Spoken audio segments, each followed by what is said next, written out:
Bien, hermanos, para comenzar este estudio, ¿qué le parece si nos ponemos de rodillas para pedir a Dios que nos ayude y nos ilumine? Padre Santo que estás en el cielo, te damos gracias por este momento que estamos por estudiar la Biblia. Te pedimos que el Espíritu Santo y tus santos ángeles vengan acá, Señor, y estén con nosotros para iluminarnos con tu verdad, para que podamos comprender las Sagradas Escrituras. Sabemos que somos imperfectos y que todavía no tenemos la potencia del Espíritu Santo, todavía no tenemos la lluvia tardía, pero te pido por favor, Señor, de que nos ayudes con el Espíritu Santo a poder entender tu verdad y a no desviarnos del camino correcto. Padre Santo, quédate con nosotros, ayúdanos a comprender, y te pido por los hermanos que nos siguen en internet, que tú realmente a ellos, Señor, les toques el corazón para que ellos también puedan formar clases bíblicas en sus hogares e enseñar a mucha gente, ya que hay tan pocos adventistas que hoy en día estén predicando tu verdad. Padre Santo que estás en el cielo, ayúdanos a guardar tus mandamientos por tu gracia, capacítanos y toca el corazón de las personas que nos escuchan para que puedan entender estos temas. Te lo suplicamos todo en el santo nombre de Jesús. Amén. Bien, hermanos, hoy vamos a terminar la segunda clase de cómo interpretar las profecías difíciles de la Biblia, ¿sí? Qué bueno que han venido, qué bueno que nos están acompañando. Yo quiero ir rápido con esto, hermanos, porque realmente tenemos que aceptar lo que los hermanos escogidos por Dios están presentando en la palabra de Dios, todas estas verdades para la iglesia y para el mundo. Sin embargo, hay una advertencia en la Biblia, y es a que nosotros no tenemos que quitar ni añadir nada de la palabra, sino enseñar todo como está escrito, ¿verdad? Y también hay una advertencia en el espíritu de profecía que también yo les quería comentar a ustedes, que está en Joya de los Testimonios, tomo 2, página 316 y 317.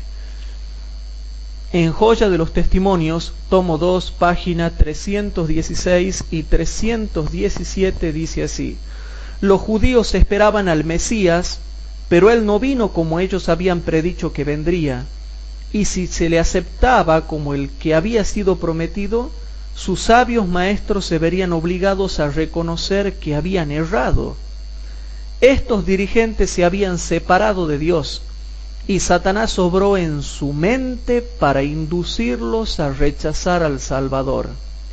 Antes que renunciar a su orgullosa opinión, cerraban los ojos a todas las evidencias de su carácter mesiánico. Y no solo rechazaron el mensaje de salvación ellos mismos, sino que endurecieron el corazón del pueblo contra Jesús. Su historia debe ser una solemne advertencia para nosotros. Cuando el Señor tiene una luz para su pueblo, no es de esperar que Satanás se quede tranquilo. ¿Cómo dice, hermanos?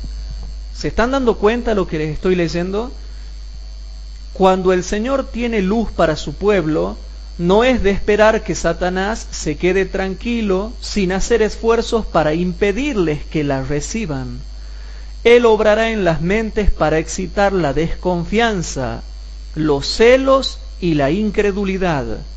Tengamos cuidado de no rechazar la luz que Dios envía, porque no viene de una manera que nos agrade.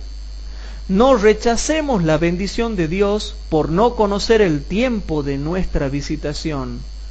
Si hay quienes no ven ni aceptan la luz ellos mismos, no estorben el camino de los demás. No se diga de este pueblo altamente favorecido, como se dijo de los judíos cuando les fue predicada la buena nueva del reino: vosotros mismos no entrasteis, y a los que entraban se lo impedisteis.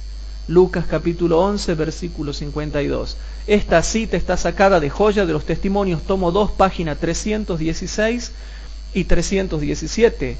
La clase que nos toca estudiar hoy, hermanos, tiene que ver con cómo interpretar las profecías predictivas de la Biblia o las profecías difíciles de la Biblia, segunda parte.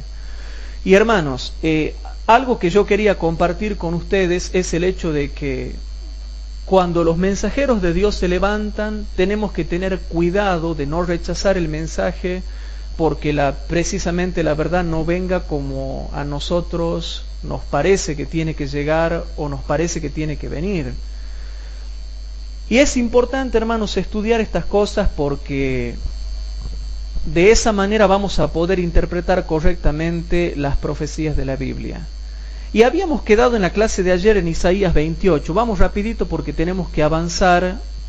Y tengamos cuidado de no rechazar la verdad diciendo, no, pero ¿qué debe saber este predicador? ¿O qué debe saber aquel predicador? No, si no lo predica mi pastor, entonces no le creo. No, hermanos, tengamos cuidado. En Isaías capítulo 28, para retomar el tema de ayer, ahí se nos especifica cómo viene el tema con el método correcto de interpretación bíblica.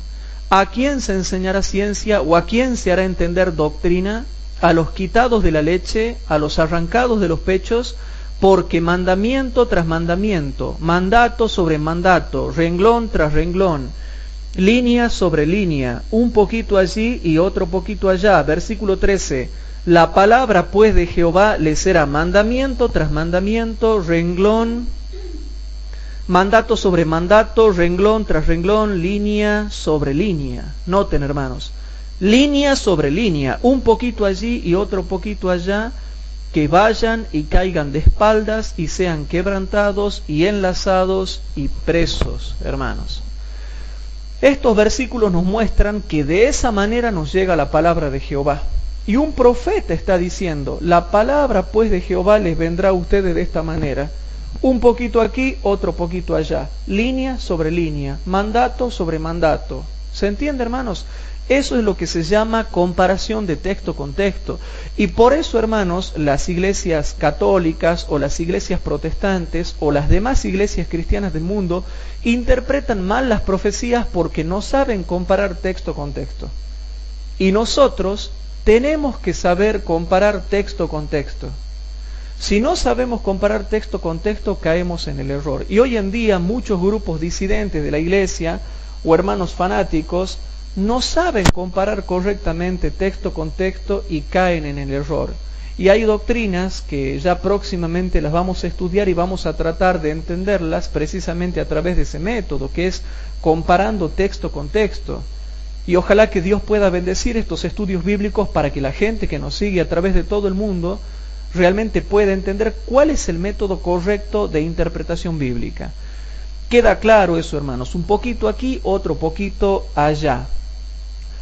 Pero resulta que nosotros habíamos dicho, hermanos, que nosotros tenemos como método de interpretación profético el método historicista, que es que creemos que la profecía se va cumpliendo a lo largo de toda la historia, porque no podemos concebir que una profecía quede alejada del concepto cristiano. Y resulta que hoy en día los cristianos no entienden en qué momento de los tiempos proféticos estamos viviendo. Lo único que todo el mundo sabe es que se supone que Cristo tiene que venir y nada más. De ahí, en cuanto a lo profético, no saben más nada. No saben las señales de los tiempos, no entienden las señales de los tiempos, no conocen la cronología de los tiempos proféticos, no conocen la cronología de los acontecimientos proféticos. Pero ¿será que la Biblia enseña que el método histórico de interpretación es correcto? Por ejemplo, ¿los profetas y los apóstoles eran historicistas? Sí, vamos a ver por qué. En Primera de Pedro, capítulo 1, versículo 10 al 12, es impresionante ese versículo porque nos muestra realmente que los apóstoles y los profetas tenían el método historicista de interpretación y buscaban en la historia el cumplimiento profético, hermanos, de las profecías bíblicas. En Primera de Pedro, capítulo 1, versículo 10 al 12, dice lo siguiente. Primera de Pedro, capítulo 1, versículo 10 al 12, dice así: de la cual salud o salvación los profetas que profetizaron de la gracia. Noten, hermanos, está hablando de la existencia de profetas que profetizaban. Profetizaban de la gracia, profetizaban de la salvación, hablaban, hermanos, de todo lo que tiene que ver con el plan de salvación. ¿Se entiende? Todo lo que tiene que ver con el plan de salvación. Y dice así: de estos profetas que profetizaron de la gracia que había de venir a vosotros, han inquirido, noten, y diligentemente buscado, o sea que estudiaban las profecías bíblicas. Han inquirido y diligentemente buscado, escudriñando cuándo y en qué punto del tiempo. Noten, hermanos, ve que eran historicistas. Ellos decían, bueno, ¿cuándo en la historia? ¿En qué punto del tiempo de la historia? Y se entiende el cuándo, cuando dice el cuándo y en qué punto del tiempo. ¿Qué significa cuándo y en qué punto del tiempo? ¿A dónde se encuentra el cuándo y el punto del tiempo? En la historia. ¿Cuándo se va a cumplir? ¿En qué punto del tiempo? ¿En qué fecha? ¿En qué año? Y sobre todo, hermanos, cuando se refiere a la famosa profecía de las 70 semanas. Aquí se está refiriendo específicamente, hermanos, a la profecía de las 70 semanas cuando hablaba del ungimiento de Cristo, de la muerte de Cristo y del fin de la 70ª semana, que era cuando finalizaba ya el tema del trato de Dios con el pueblo judío. Pero noten que el versículo 11 dice, escudriñando cuándo y en qué punto de tiempo significaba el Espíritu de Cristo que estaba en ellos, el cual preanunciaba las aflicciones que habían de venir a Cristo y las glorias tras ellos, a los cuales fue revelado que no para sí mismos, sino para nosotros, administraban las cosas que ahora nos son anunciadas de los que han predicado el Evangelio por el Espíritu Santo enviado del cielo, en las cuales desean mirar los ángeles. Los profetas que tenían el Espíritu de Cristo, que tenían el Espíritu Santo, indagaban, buscaban, estudiaban, inquirían. ¿Qué cosa estudiaban? ¿Cuándo y en qué punto de tiempo se habría de cumplir lo referente a Cristo? Y las glorias también que vendrían después de ese poderoso y famoso sacrificio expiatorio que Cristo iba a realizar por nosotros. O sea que, hermanos, nosotros también tenemos que estudiar cuándo y en qué punto del tiempo se tienen que cumplir las profecías. Y si bien es cierto, para el resto de las profecías que ahora se van a cumplir ya no conocemos una fecha definida, sí conocemos el orden cronológico. Y al conocer el orden cronológico estamos sabiendo una cosa, que las profecías todavía se van a cumplir en la historia. Se van a cumplir en la historia, hermanos. Por eso es que tenemos el método historicista. Dios nunca se ha desentendido del mundo. Dios nunca se ha desentendido de las naciones. Dios nunca se ha desentendido de la iglesia. Dios nunca se ha desentendido de nada. Ahora, que los hermanos católicos o evangélicos no entiendan las profecías, eso es otra cosa. Pero eso les pasa por no hacer comparación de texto con texto. Eso les pasa por no estudiar como enseña Isaías. Un poquito allí, otro poquito allá. Línea sobre línea. Entonces nosotros no tenemos la culpa de que por no comparar de texto con texto y por no tener el método historicista de interpretación profética, no tienen idea de las cosas que van a pasar. Y el catolicismo los engaña. Y el anticristo los va a engañar. Y Satanás los engaña. Y si no, ustedes pueden prender la televisión en los canales evangélicos y ven todos los falsos reavivamientos que se están realizando. ¿Por qué, hermanos? Porque no conocen ni siquiera cómo obra el Espíritu Santo. Ni siquiera conocen cómo obra el Espíritu Santo. Entonces, hermanos, ¿qué podemos esperar de todas esas cosas? Siguiendo adelante, hermanos, con esto, es interesante lo que yo les voy a leer. Vamos a Mateo capítulo 13, versículo 52.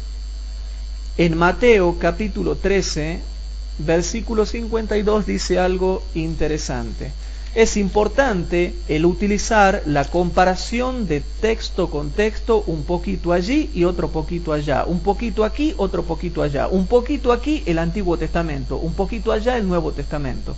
O si quieren de otra forma, un poquito aquí el Nuevo Testamento, un poquito allá el Antiguo Testamento, pero tiene que ser los dos testamentos. Los adventistas nos caracterizamos en el mundo, chicos, porque manejamos tanto el Antiguo Testamento como el Nuevo Testamento y queremos estudiar las dos cosas. El Antiguo explica el Nuevo y el Nuevo explica el Antiguo y se complementan perfectamente bien los dos. En Mateo capítulo 13, versículo número 52, dice una palabra muy poderosa y dice así: Él les dijo: por eso, todo escriba docto en el reino de los cielos es semejante a un padre de familia que saca de su tesoro cosas nuevas y cosas viejas. Y Cristo está hablando acá de los escribas doctos en el reino de los cielos. Puede ser laico o puede ser pastor, puede ser académico o no, pero que sea docto porque sea estudioso y porque tenga el Espíritu Santo y porque el Espíritu Santo lo ilumina. De aquí descubrimos, hermanos, que hay personas doctas dentro de la iglesia que Dios las ha puesto para dar luz a la iglesia y al mundo. Y se les llama escribas doctos en el reino de los cielos. Y noten lo que dice: y Él les dijo, por eso, todo escriba docto en el reino de los cielos es semejante a un padre de familia que saca de su tesoro cosas nuevas y cosas viejas. Cosas nuevas, el Nuevo Testamento, todo lo revelado en el Nuevo Testamento, y cosas viejas, las cosas que estaban en el Antiguo Testamento, pero que se complementan con el Nuevo. Por eso es que es importante, hermanos, estudiar tanto el Antiguo como el Nuevo Testamento. Las profecías del Antiguo Testamento se explican con las profecías del Nuevo y las profecías del Nuevo con las profecías del Antiguo Testamento. ¿Se dan cuenta, hermanos, cómo en este estudio, donde estamos aprendiendo a interpretar las profecías, todo concuerda perfectamente y todo cierra como un círculo perfecto, mostrándonos que se estudia un poquito aquí y un poquito allá? Y hasta Cristo dice: por eso todo escriba docto en el reino de los cielos saca de su tesoro cosas nuevas y cosas viejas. No solo cosas nuevas, o no solo cosas viejas. Saca cosas nuevas y cosas viejas. Un poquito aquí, otro poquito allá. Línea sobre línea. Y si ustedes, hermanos, quieren ser escribas doctos en el reino de los cielos, Cristo ya les ha dicho por eso. Por eso todo escriba docto hace de esta manera que les acabo de explicar. ¿Ven la importancia del Antiguo y del Nuevo Testamento? Entonces, en el comentario de Elena de White, tomo 5, hermanos, el comentario de Elena de White, tomo 5, página 1069, dice algo interesante. En el comentario de Elena de White, tomo 5, la página 1069, comentando ese versículo dice así, y presten atención, ¿no? En esta parábola Jesús presentó a sus discípulos la responsabilidad de aquellos cuya obra es dar al mundo la luz que han recibido de Él. En ese tiempo solo existía el Antiguo Testamento, pero eso no se escribió únicamente para los antiguos, sino que era para todos los siglos y para todas las gentes. Jesús quería que los maestros de su doctrina, y noten, ¿qué era lo que quería Jesús? Yo les pregunto a ustedes, chicos, ¿qué era lo que quería Jesús? ¿O qué quiere Jesús de nosotros?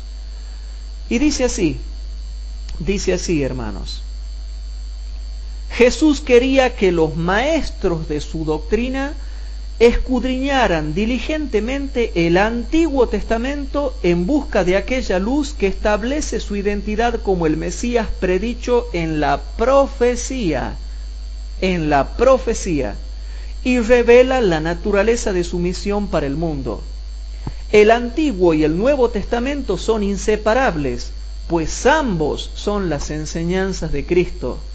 La doctrina de los judíos, que solo aceptan el Antiguo Testamento, no es para salvación, pues rechazan al Salvador cuya vida y ministerio eran un cumplimiento de la ley y las profecías.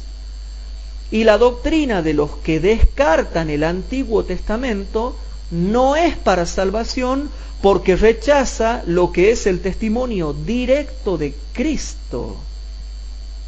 Los escépticos comienzan menospreciando el Antiguo Testamento, y no se necesita sino un paso más para negar la validez del Nuevo Testamento, y ambos son rechazados. En una palabra, ambos terminan siendo rechazados.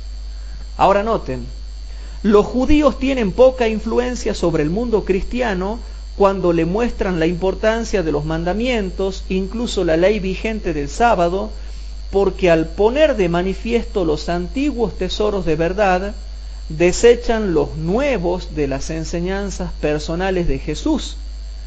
Por otro lado, la principal razón por la que los cristianos no pueden influir sobre los judíos para que acepten las enseñanzas de Cristo como el lenguaje de la sabiduría divina es porque al destacar los tesoros de la palabra de Él, menosprecian las riquezas del Antiguo Testamento, que son las primeras enseñanzas del Hijo de Dios mediante Moisés.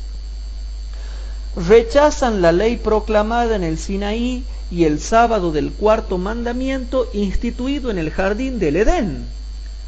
Pero el ministro del Evangelio, y noten, y aquí termina la cita, pero el ministro del Evangelio que sigue las enseñanzas de Cristo obtendrá un conocimiento completo tanto del Antiguo como del Nuevo Testamento, para poder presentarlos en su verdadera luz a la gente, un todo inseparable, el uno dependiendo del otro e iluminando al otro. ¿Cómo dice, hermanos? Pero el ministro del Evangelio que sigue las enseñanzas de Cristo obtendrá un conocimiento completo tanto del Antiguo como del Nuevo Testamento, para poder presentarlos en su verdadera luz a la gente. Un todo inseparable, el uno dependiendo del otro e iluminando al otro. Al proceder así, como Jesús instruyó a sus discípulos, sacan de su tesoro cosas nuevas y cosas viejas. ¿Queda claro, hermanos, cómo tiene que ser el método de estudio correcto y por qué concuerda perfectamente lo que dice Juan con lo que dice Isaías?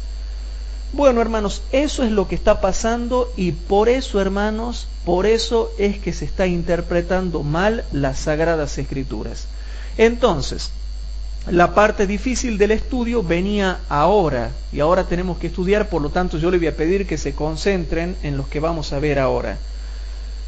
Entonces, yo les voy a mostrar ejemplos de cómo Jesús y los apóstoles y los profetas interpretaban precisamente como dice Isaías, sacando un poquito de aquí, un poquito de allá, un poquito de aquí, un poquito de allá. Cuando Jesús habla en el Nuevo Testamento, ya está en actividad el Nuevo Testamento. Es lo que ya se está predicando. Y lo que Jesús estaba hablando en el Nuevo Testamento era lo que después se iba a escribir, y es lo que se escribió, y es lo que quedó escrito, que relata cómo Cristo habló. ¿Se entiende? Pero, a ver, veamos ejemplos bíblicos. Si Jesús y los apóstoles y los profetas sacaron un poquito de aquí y un poquito de allá. Entonces, vamos primeramente, hermanos. Lucas capítulo 11, versículo 46 al 52. En Lucas capítulo 11, versículo 46 al 52 dice lo siguiente. Y presten atención porque es profundo lo que vamos a ver acá. Lucas capítulo 11, versículo 46 al 52 dice así. Presten atención a ver si se dan cuenta del método de Isaías. O sea, comparar texto con texto y sacar un poco de acá y un poco de allá. Y él dijo, ay de vosotros también, doctores de la ley, que cargáis a los hombres con cargas que no pueden llevar, mas vosotros ni aun con un dedo tocáis las cargas. Ay de vosotros que edificáis los sepulcros de los profetas, y los mataron vuestros padres. De cierto dais testimonios que consentís en los hechos de vuestros padres, porque a la verdad ellos los mataron, mas vosotros edificáis sus sepulcros. Por tanto, la sabiduría de Dios también dijo, presten atención, por tanto, la sabiduría de Dios también dijo, enviaré a ellos profetas y apóstoles, y de ellos a unos matarán y a otros perseguirán, para que de esta generación sea demandada la sangre de todos los profetas que han sido derramadas desde la fundación del mundo, etcétera, etcétera, etcétera, desde la sangre de Abel hasta la sangre de Zacarías que murió entre el altar y el templo. Así os digo que será demandada de esta generación. Pero lo que más me importa, hermanos, es el versículo 49 y el versículo 52. Presten la atención al versículo 49 y al versículo 52. El verso 49 dice, por tanto, la sabiduría de Dios también dijo, enviaré a ellos profetas y apóstoles, y de ellos a unos matarán y a otros perseguirán. Versículo 52. Ay de vosotros, doctores de la ley, que habéis quitado la llave de la ciencia. Vosotros mismos no entrasteis, y a los que entraban se lo impedisteis. Hermanos, aquí Cristo está hablando y de pronto, hermanos, el Señor Jesús nos dice el versículo 49, por tanto la sabiduría de Dios también dijo, enviaré a ellos profetas y apóstoles, y de ellos a unos matarán y a otros perseguirán. Hermanos, ¿a dónde dice eso? ¿A dónde dice eso? Entonces vamos nosotros a Segunda de Crónicas capítulo 24.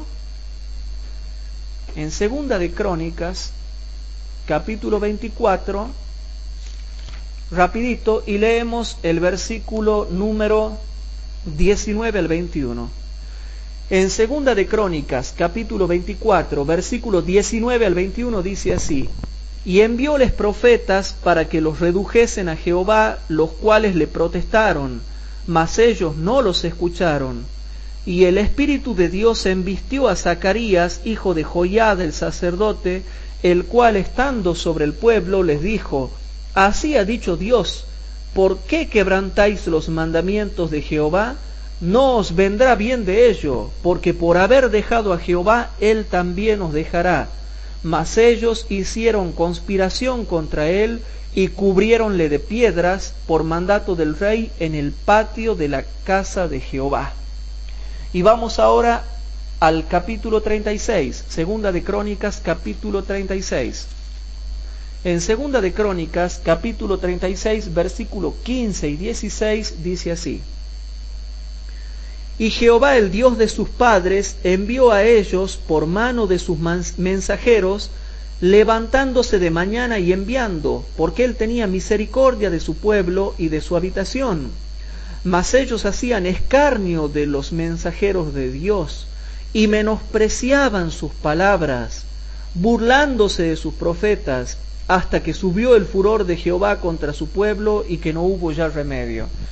Entonces, hermanos, Cristo, cuando de pronto Cristo está condenando a los fariseos, a los saduceos, a los fariseos, en Lucas, hermanos, en Lucas capítulo 11, él está condenando a los fariseos, y de pronto Jesús interpreta así, me saca un poquito de Segunda de Crónicas 24, 19 al 21, y un poquito de Segunda de Crónicas 36, 15 y 16, y de pronto él habla en el Nuevo Testamento, y lo que él habló después fue escrito por Lucas en el capítulo 11. Y de pronto yo digo, pero Señor, ¿por qué aplicas eso ahora, al tiempo de ahora, y me lo saca de contexto? Porque en Segunda de Crónicas 24 está hablando de otro hecho histórico diferente, que era la muerte de un profeta de ese tiempo. Ahora, ¿vos por qué me sacás eso de contexto y me lo querés aplicar ahora? ¿Y por qué me sacás la historia de Segunda de Crónicas 36, que era ya el tiempo de Sedequías, cuando ya el reino del sur, que era el reino de Judá, estaba por ser llevado cautivo por Babilonia? Y ahora de pronto me aplica todos esos versículos ahora.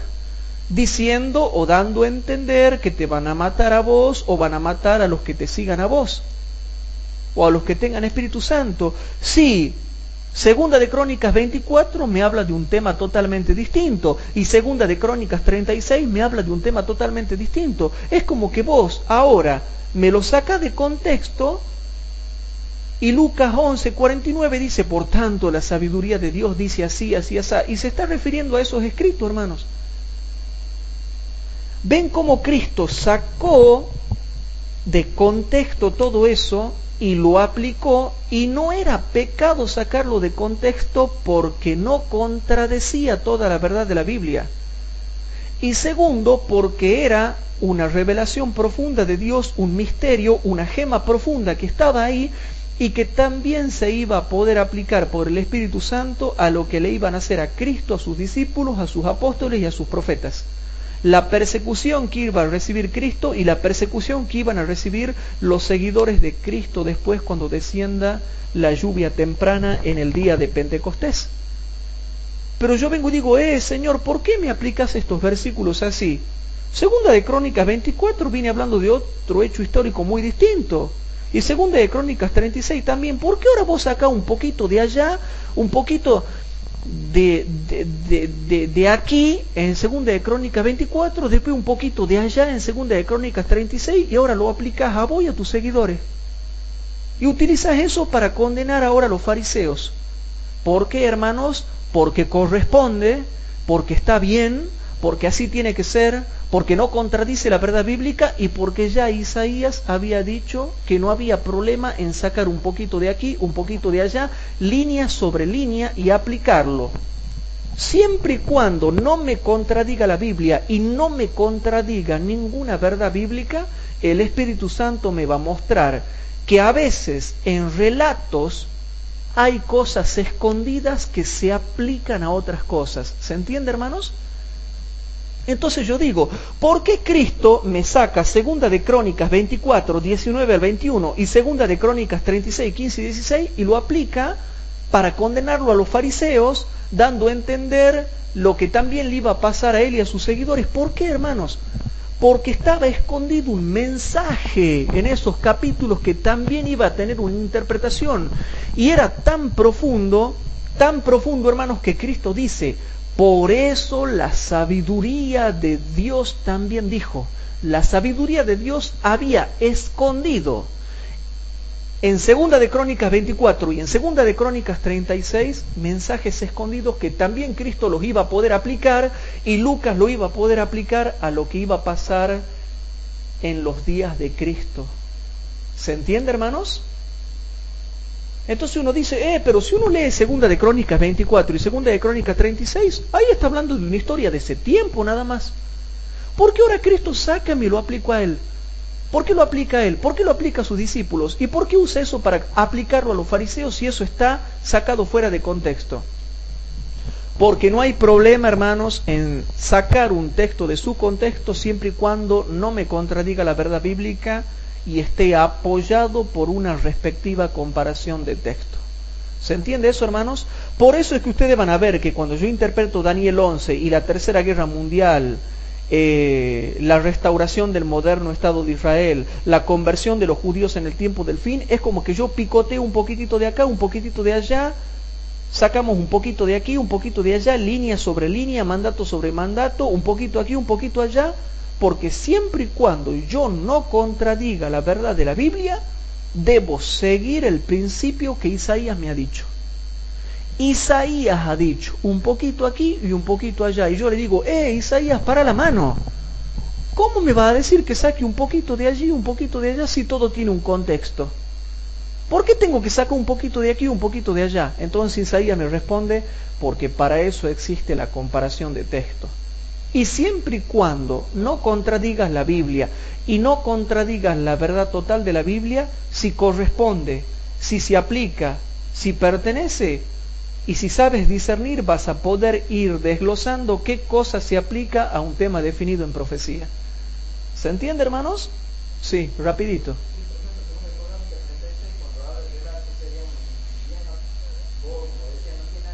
Sí.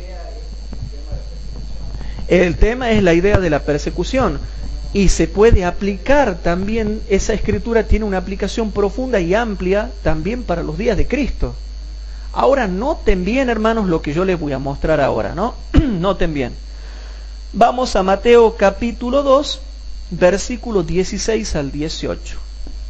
En Mateo capítulo 2, versículos 16 al 18 dice lo siguiente.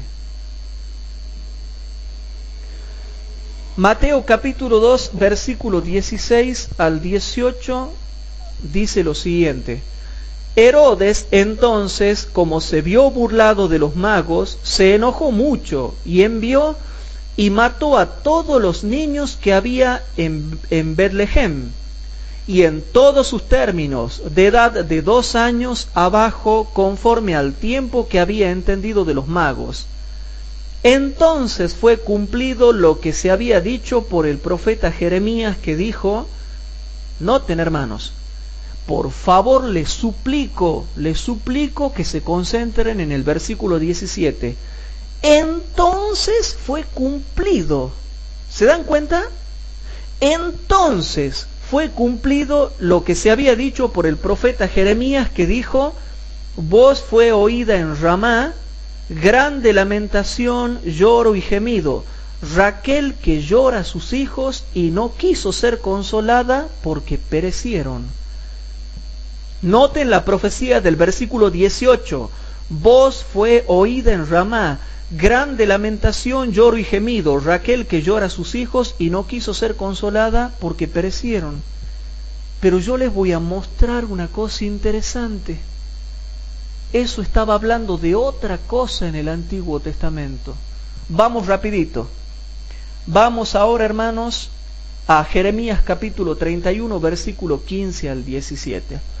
Si yo voy a Jeremías capítulo 31 y versículo 15 al 17, está hablando de otra cosa totalmente distinta. Estaba hablando, hermanos, de cuando el reino de Judá iba a ser llevado al cautiverio babilónico, que es otra cosa totalmente distinta. Y ustedes pueden leer todo el capítulo 31 y se habla de cuando Jeremías profetizaba de que iban a venir los babilonios para atacar el reino del sur, que era el reino de Judá, que ya estaba en los últimos tiempos y en la última época.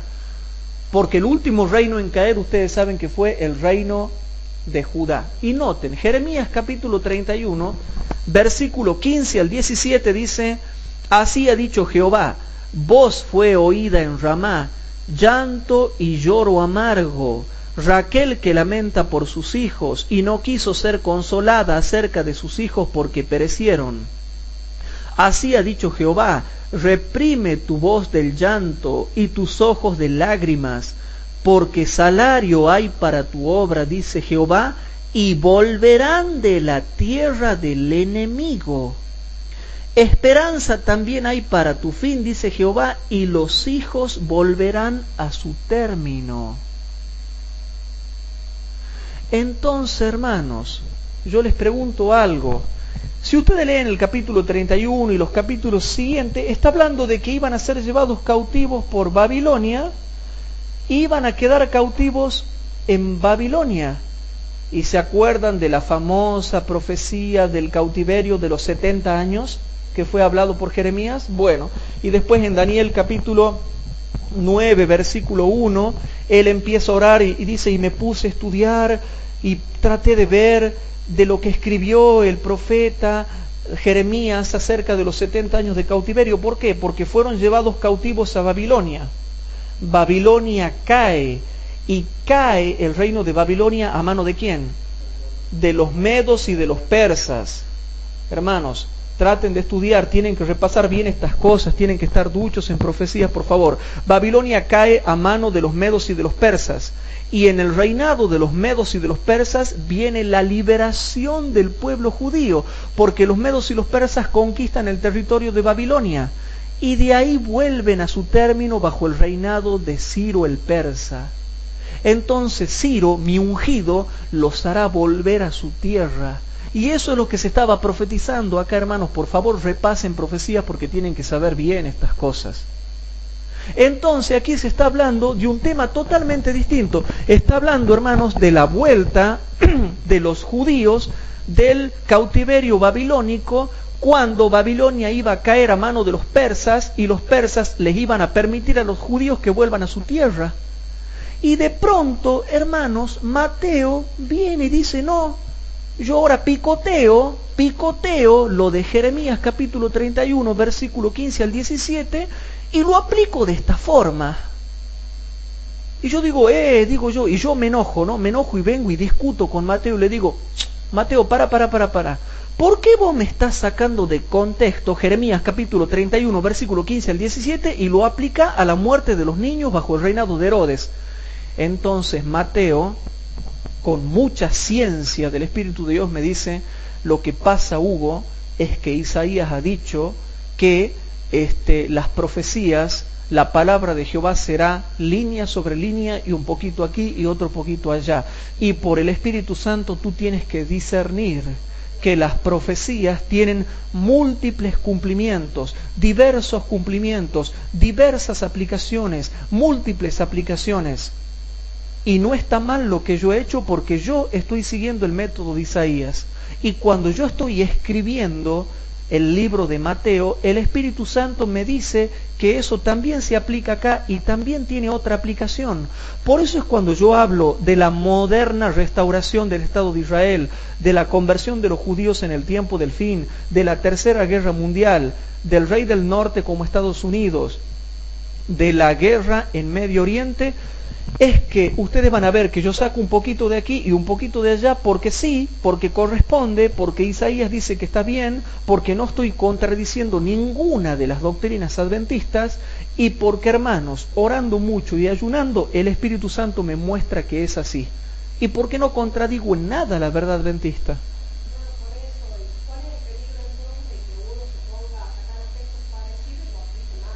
Ahora, muy bien la pregunta que hace María José. Entonces, ¿cuándo no se debe sacar un texto de contexto? Hermano, nosotros tenemos el dicho, texto sin contexto es un pretexto. Bueno, eso es verdad, pero ¿cuándo? Cuando yo saco un texto de su respectivo contexto para contradecir toda la verdad bíblica, ahí sí está mal.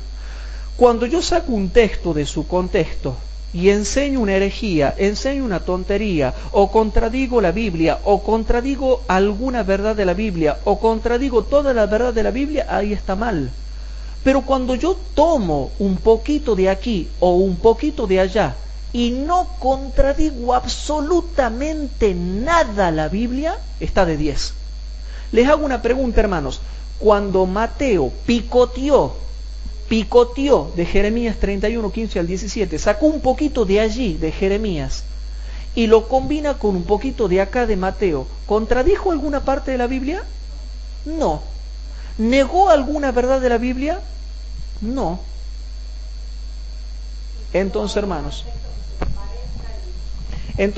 no negó. Mateo, por más que picoteó y sacó un poquito de aquí, un poquito de allá, no contradijo nunca ninguna verdad de la Biblia, hermanos. Sí. Sí. Claro. Claro.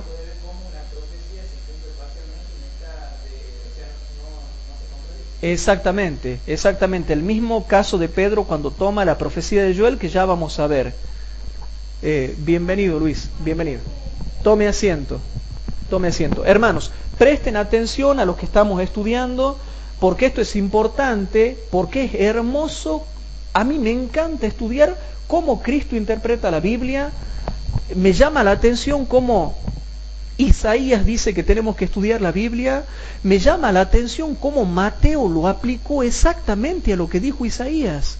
Me llama la atención, hermanos, todas estas cosas, y por eso es que ustedes quizás no entendían y decían, ¿por qué Hugo saca para interpretar la Tercera Guerra Mundial y la restauración de los judíos y aplica de acá y aplica de allá y todo concuerda?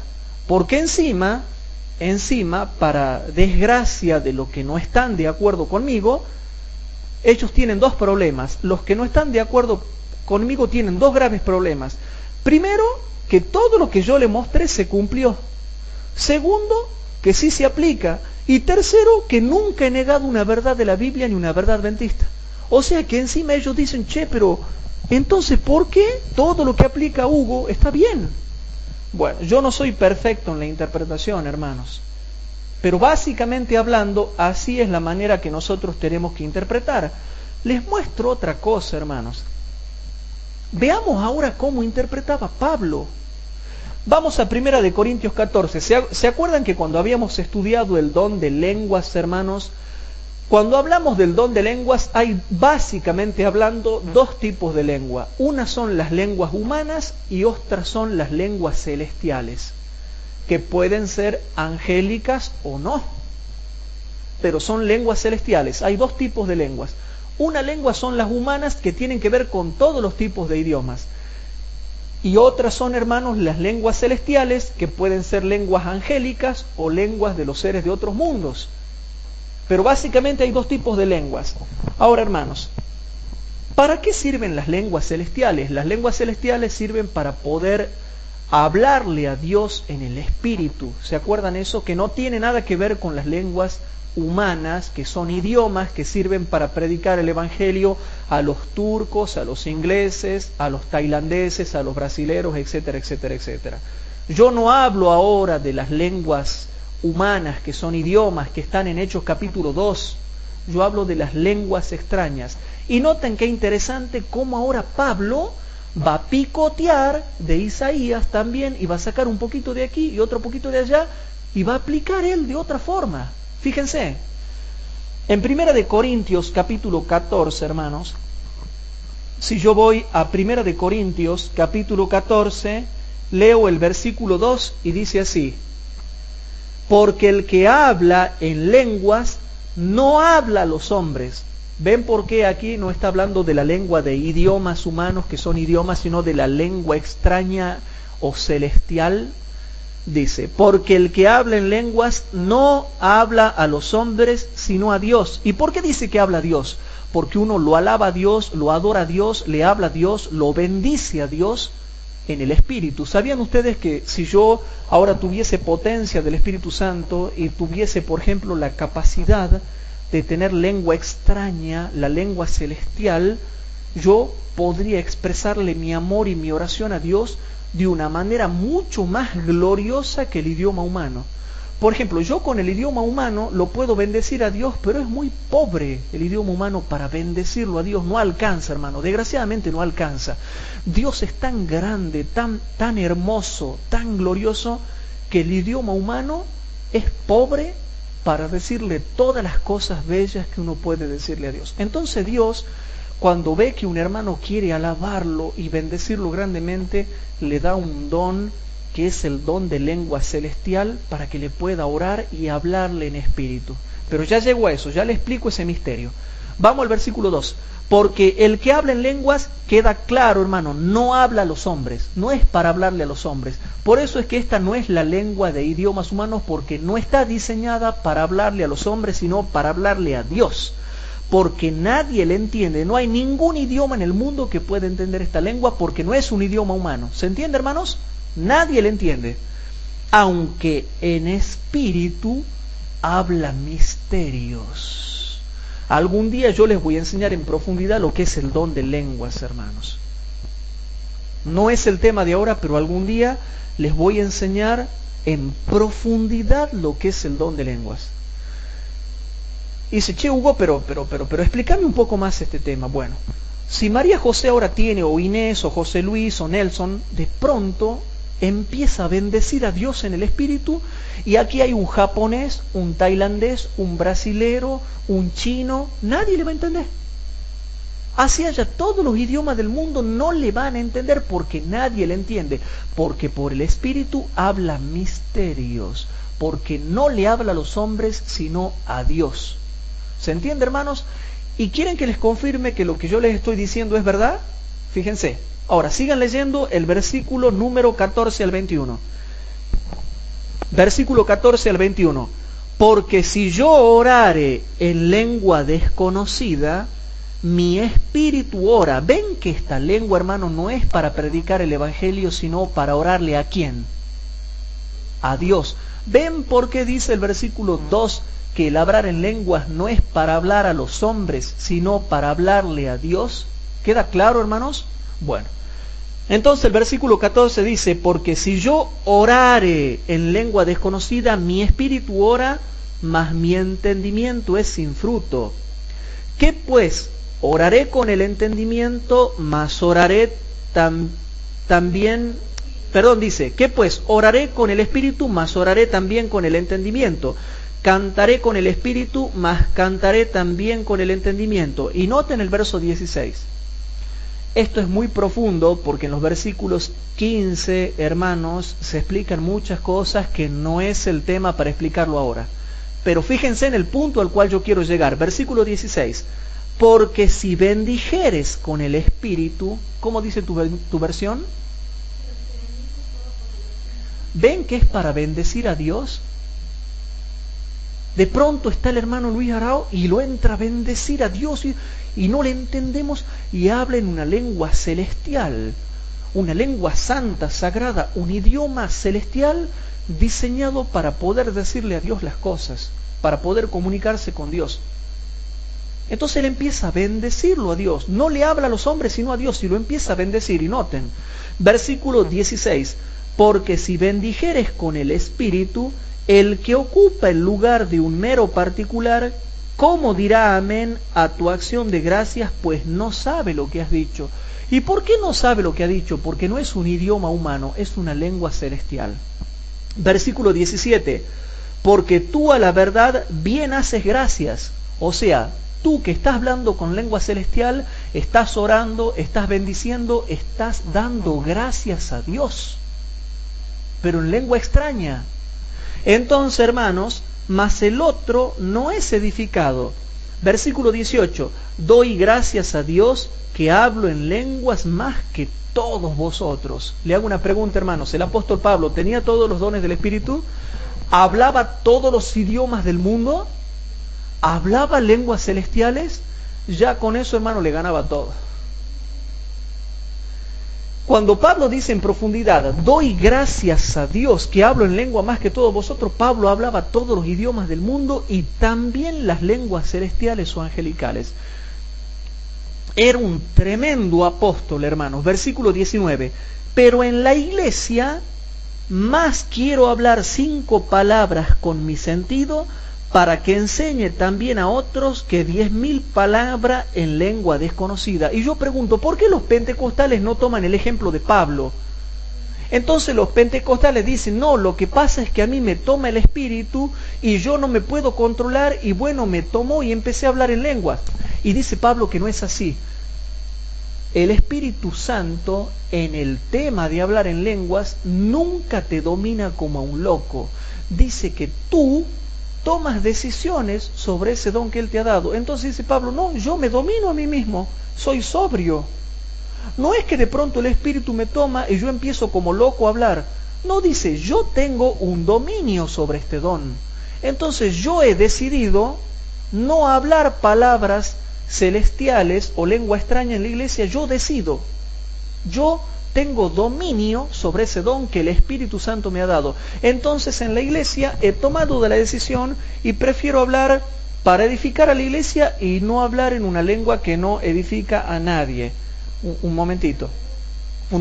Entonces, eso nos enseña una cosa, que si Pablo lo ha hecho, los pentecostales también pueden hacerlo. Y ellos deberían tomar la decisión y decir así, prefiero hablar en la iglesia palabras para edificar y no palabras que nadie me entiende. Pero no, ellos dicen que el Espíritu los toma por la fuerza y hablan en lengua, se tiran al piso, gritan, saltan, les viene espíritu de risa y un montón de otras cosas más. Sí. Y cuando uno, digamos, habla de esta lengua desconocida, ¿está sabiendo que habla lo que está orando o no? A veces sí, a veces no. A veces sí y a veces no. Pero ese otro tema, no me quiero desviar a explicar eso. A veces se lo puede entender y a veces no.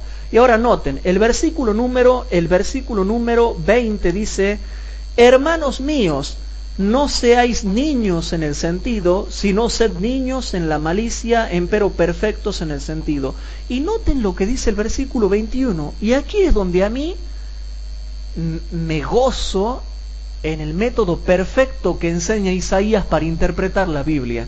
El versículo 21 dice, en la ley está escrito, en otras lenguas y en otros labios hablaré a este pueblo, y ni aun así me oirán, dice el Señor.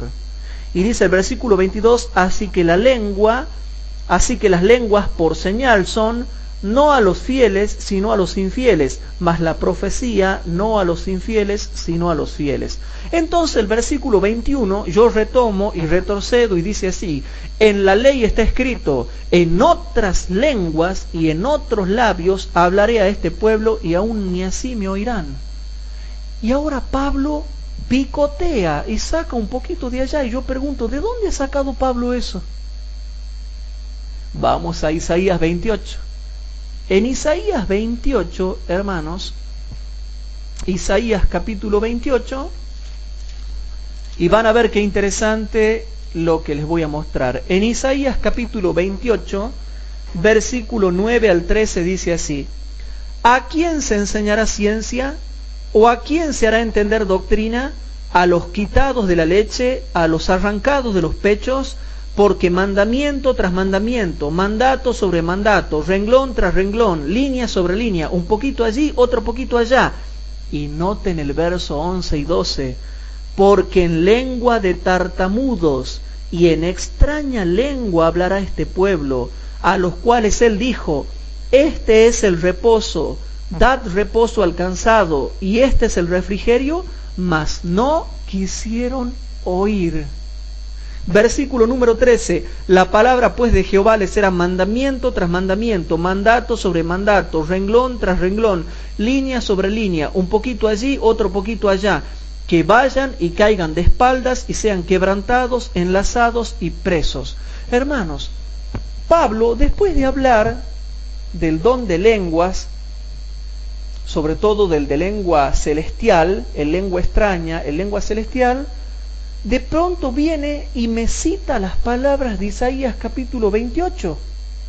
Pero resulta que todo Isaías 28, cuando ustedes leen Isaías capítulo 28, en Isaías capítulo 28 se está hablando de la rebelión de Efraín, de la rebelión del pueblo de Israel, que la dirigencia andaba mal, que los profetas andaban mal. Y si no, fíjense, ¿qué dice el versículo el versículo 7? Mas también estos, Isaías 28:7, mas también estos erraron con el vino y con la sidra se entontecieron. El sacerdote y el profeta erraron con la sidra, fueron trastornados del vino. Aturdiéronse con la sidra, erraron en la visión, tropezaron en el juicio. Y si no, fíjense lo que dice el versículo número 1. Isaías capítulo 28, versículo 1. Ay de la corona de soberbia de los ebrios de Efraín, y de la flor caduca de la hermosura de su gloria, que está sobre la cabeza del valle fértil de los aturdidos del vino. Y ahora fíjense en Isaías capítulo 29, versículo número 13. Isaías capítulo 29, versículo 13. Dice pues el Señor, porque este pueblo se me acerca con su boca y con sus labios me honra, mas su corazón se alejó de mí y su temor para conmigo fue enseñado por mandamiento de hombre. Ahora en el mismo capítulo 29, Isaías capítulo 29, versículo 15 y 16. Ay de los que se esconden de Jehová encubriendo el consejo, y sus obras son en tinieblas, y dicen, ¿quién nos ve y quién nos conoce? Vuestra subversión ciertamente será reputada como el barro del alfarero. La obra dirá a su hacedor, no me hizo. Y dirá el vaso a aquel que lo ha formado, no entendió. Está hablando, hermano, del pecado del pueblo de Israel, que no querían escuchar de ninguna forma en que le hablaban. Y yo pregunto, ¿qué Isaías le andaba hablando en lenguas al pueblo de Israel? ¿Isaías le habló en lenguas extrañas? ¿Le habló en otro idioma? No. ¿Saben, hermano, a qué interpretan los teólogos esto? Cuando Isaías capítulo 28, versículo 11 y 12 dice, en otras lenguas hablará este pueblo, entre otras cosas significa que le iba a hablar a través de la invasión de los asirios, la lengua extraña de la invasión de los asirios, para que aprendan. Y de pronto Pablo viene y lo aplica a otra cosa. Y encima me lo saca de contexto. Isaías 28 y 29 habla también del reino de Israel, porque Isaías también profetizaba al reino norteño de Israel, cuando iba a ser invadido por los asirios, y les estaba diciendo que iban a ser invadidos por sus enemigos. Y está hablando de otra cosa. Isaías 28 y 29 habla de otra cosa. Habla de que iban a ser invadidos por los asirios, habla de que el pueblo de Israel estaba mal, y Dios dice, como no han entendido en el idioma hebreo de los profetas, bueno, ahora le voy a hablar por los asirios. Y de pronto ahora viene Pablo y me saca de contexto y me lo aplica a otra cosa. Entonces, hermanos, está bien lo que hizo Pablo porque siguió el consejo de Isaías de sacar un poquito aquí y un poquito allá. Primero, porque no contradice ninguna verdad bíblica. Segundo, porque corresponde. Tercero, porque no contradice la Biblia. Y cuarto, hermanos, porque los versículos tienen aplicaciones muy profundas. Un versículo, hermano, les voy diciendo desde ya, un versículo no tiene una sola aplicación.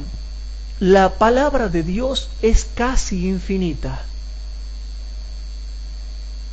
¿Se entiende eso, hermanos? Es casi infinita. No digo infinita completo porque el único que es infinito es Dios.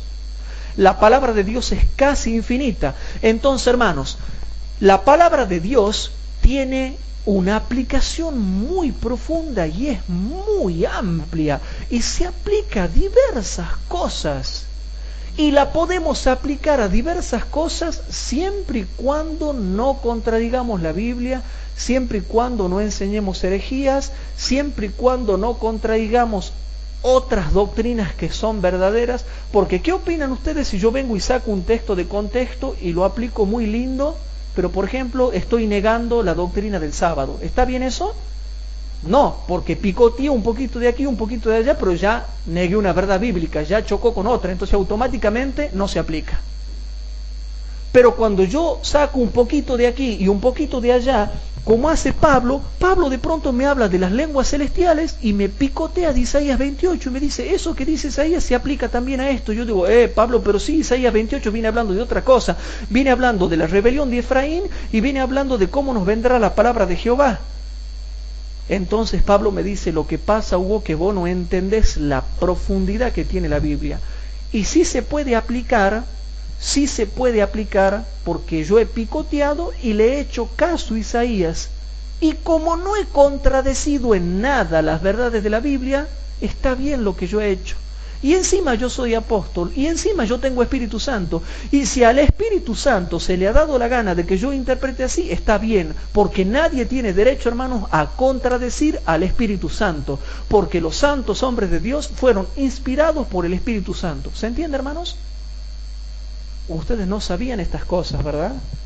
Ahora entienden por qué yo hace tiempo les quería enseñar este tema y por qué cuando yo enseño Daniel 11 y les hablaba de la conversión de los judíos en el tiempo del fin o de la restauración del moderno Estado de Israel, picoteaba de acá, picoteaba de allá y decía, che, ¿y por qué Hugo saca y le aplica esto? O las catástrofes, ¿por qué saca y me lo aplica de aquí y de allá? ¿Por qué Hugo saca? Porque sí, porque Isaías dice que tiene que ser así, y porque yo, al picotear de aquí y de allá, le estoy obedeciendo al profeta Isaías, y aparte porque corresponde, y aparte porque está bien, y aparte porque jamás se ha contradecido la doctrina adventista. ¿Queda claro, hermanos? Bueno, les voy a mostrar otra cosita, hermanos. Les voy a mostrar otra cosita interesante, que aquí me estoy un poco preocupando porque parece que no lo anoté y es muy interesante, hermanos, eso. Hay un versículo que yo les quería mostrar y parece que no lo anoté, hermanos. Parece que no lo anoté. Bueno, vamos a ver rapidito. Les muestro otra cosa. Juan capítulo 13, versículo 18 y 19. En Juan capítulo 13, versículo 18 y 19... estamos viendo cómo Jesús y los apóstoles y los profetas le hacían caso a Isaías. Y realmente la palabra de Jehová era para ellos y les venía para ellos de esa forma. Mandamiento tras mandamiento, línea sobre línea, un poquito aquí, otro poquito allá, etcétera, etcétera, etcétera. En Juan capítulo 13, versículos 18 y 19 dice así. En Juan capítulo 13, versículos 18 y 19 dice así: no hablo de todos vosotros, yo sé a los que he elegido, mas para que se cumpla la Escritura. ¿Qué? A ver, ya vamos a ver si esa Escritura habla de eso. Mas para que se cumpla la Escritura, el que come pan conmigo levantó contra mí su calcañar. Versículo 19, desde ahora os lo digo antes que se haga, para que cuando se hiciere creáis que yo soy. Entonces, aquí Jesús, en Juan capítulo 13, versículos 18 y 19, ¿de quién está hablando? De la traición de Judas. Pero dice para que se cumpla la Escritura. Vamos a ver a qué Escritura se está refiriendo. Salmo 41, versículo 4, 5, 9 y 10. En el Salmo 41, hermanos, Salmo 41, en el Salmo 41, hermanos, dice en los versículos 4 y 5 primeramente. En los versículos 4 y 5 dice: yo dije, Jehová, ten misericordia de mí. Aquí está hablando el salmista David. Sana mi alma, porque contra ti he pecado. Está hablando él, de que él es pecador. El contexto viene hablando de lo que el salmista David dice. No de lo que dice Jesús, sino de lo que el salmista David dice. Versículo número 5.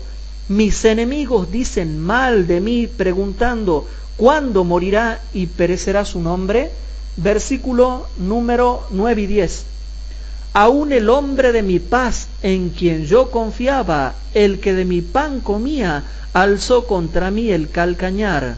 Mas tú, Jehová, ten misericordia de mí, y hazme levantar, y daréles el pago.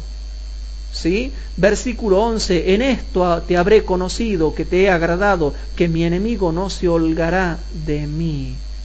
Entonces, hermanos, de pronto Jesús viene y dice que el Salmo 41, versículo 4, 5, 9 y 10 se aplican a Judas. Pero si yo le pregunto a David, David está hablando de él y de los enemigos de él, y habla en plural, dice mis enemigos. Y habla de que él es pecador y que él había pecado y que necesitaba el perdón de Dios y que necesitaba la misericordia de Dios, y le pide que Dios lo levante y que él después se va a vengar de sus enemigos. Y de pronto Jesús viene y me saca todo esto de contexto y lo aplica a Judas.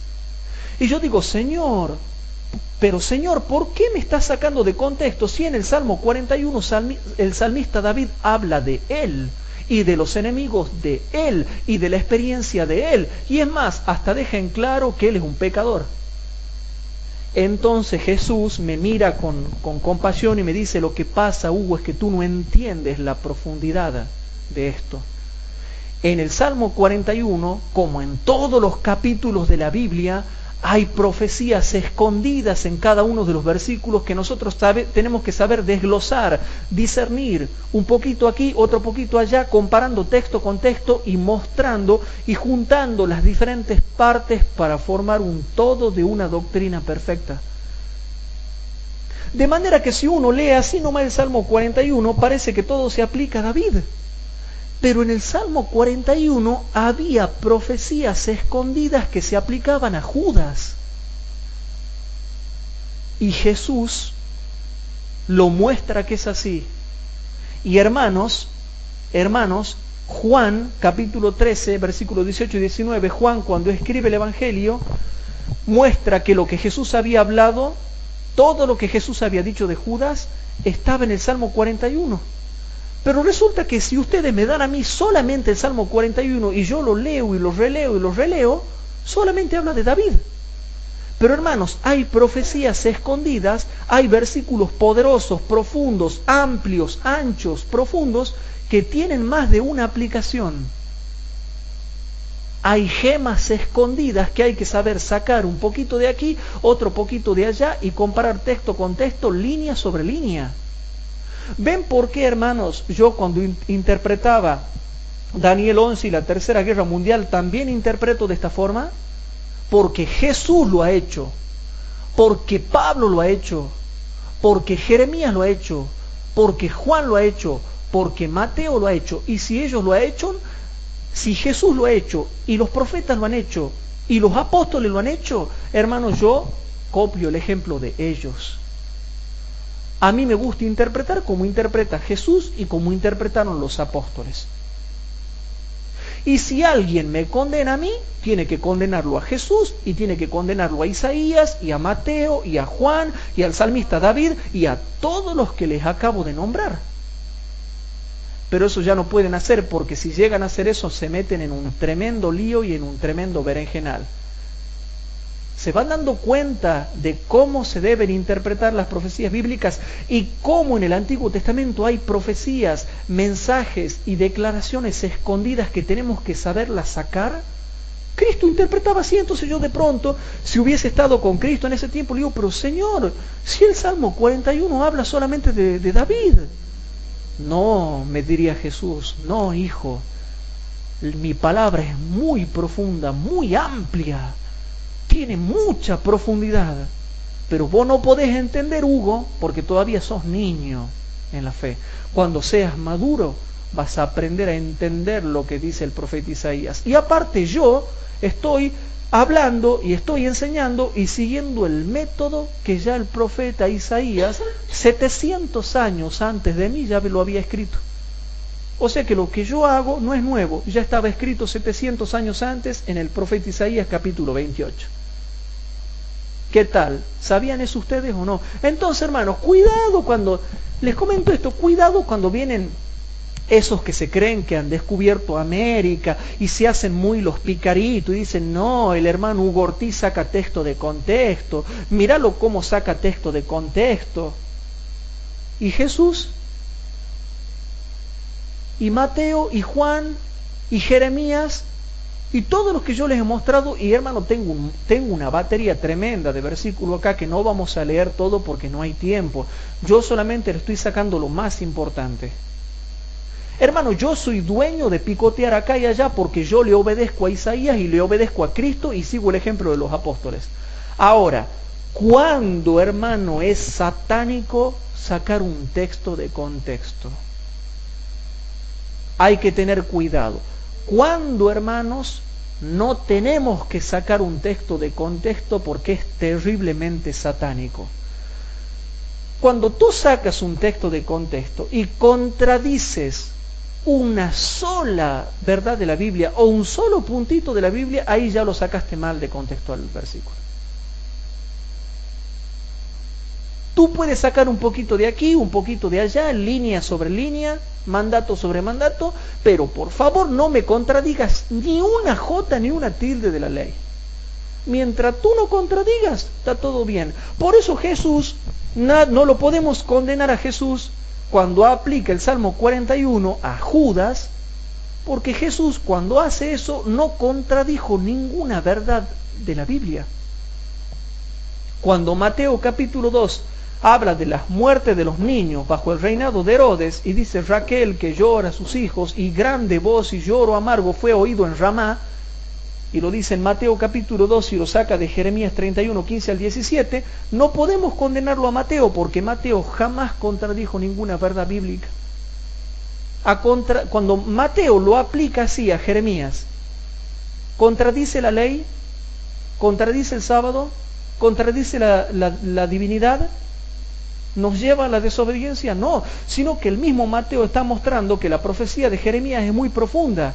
La profecía de Jeremías 31 es muy profunda, por eso es que también estudiamos Jeremías 30, 31, 34, 37, 36, porque son profundos esos capítulos y se aplican también al tiempo del fin, a la moderna restauración del Estado de Israel. ¿Se va entendiendo, hermanos? Bueno, les muestro otro ejemplo, hermanos. Les muestro otro ejemplo. Mateo capítulo 21, versículo 1 al 5. En Mateo capítulo 21, versículo 1 al 5, y de nuevo con Mateo, hermanos. Capítulo 21, versículo 1 al 5. En Mateo capítulo 21, versículo 1 al 5 dice así: Y como se acercaron a Jerusalén y vinieron a Betfagé, al monte de las Olivas, entonces Jesús envió a 2 discípulos, diciéndoles: Id a la aldea que está delante de vosotros, y luego hallaréis un asna atada y un pollino con ella. Desatadla y traédmelos.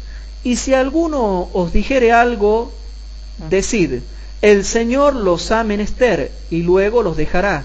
Y todo esto fue hecho para que se cumpliese lo que fue dicho por el profeta, que dijo: decid a la hija de Sión: he aquí tu rey viene a ti, manso y sentado sobre un asna y sobre un pollino, hijo de animal de yugo.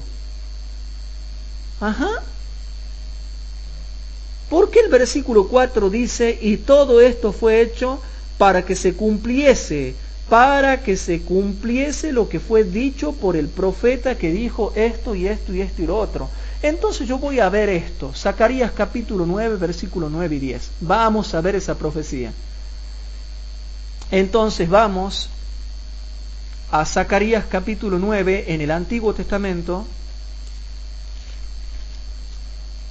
En Zacarías capítulo 9, versículo 9 y 10 dice así: alégrate mucho, hija de Sión, da voces de júbilo, hija de Jerusalén. He aquí tu rey vendrá a ti, justo y salvador, humilde y cabalgando sobre un asno, así sobre un pollino de asna. Y de Efraín destruiré los carros y los caballos de Jerusalén, y los arcos de guerra serán quebrados, y hablará paz a las gentes, y su señorío será de mar a mar, y desde el río hasta los fines de la tierra. Hermanos, de pronto aquí hay toda una profecía, pero resulta que el versículo 9, según Mateo, ya se cumplió, pero el versículo 10 no. Entonces yo vengo y le digo: Mateo, claro, Mateo, vos sos pícaro, vos me citas Zacarías 9:9, pero y el 10 no se ha cumplido, porque todavía el señorío de Cristo en esta tierra no es de mar a mar. Hay un montón de naciones que no le hacen caso, incluso lo insultan, lo odian y lo blasfeman.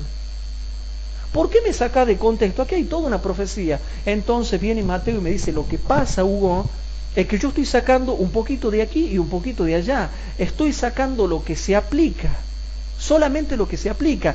De todo Zacarías capítulo 9 hay solamente una partecita que se aplica, y hay otra partecita que todavía no se han cumplido. Y yo le pregunto: Mateo, ¿por qué haces eso? Porque estoy sacando un poquito de acá y un poquito de allá. Estoy desglosando lo que se aplica, y lo que no se aplica no lo puedo poner porque todavía no se aplica.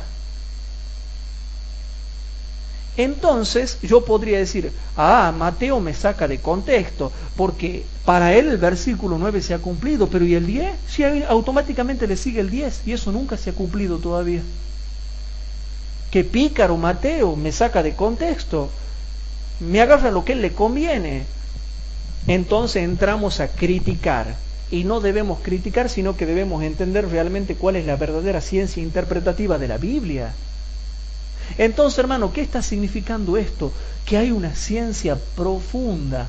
Mateo, cuando habla de que Jesús iba a venir sobre un pollino, está sacando partecitas del Antiguo Testamento, y no importa que la saque de contexto, porque está sacando lo que solamente corresponde, lo que está bien, lo que se aplica, lo que se tenía que cumplir, y lo que no contradice nada a la Biblia.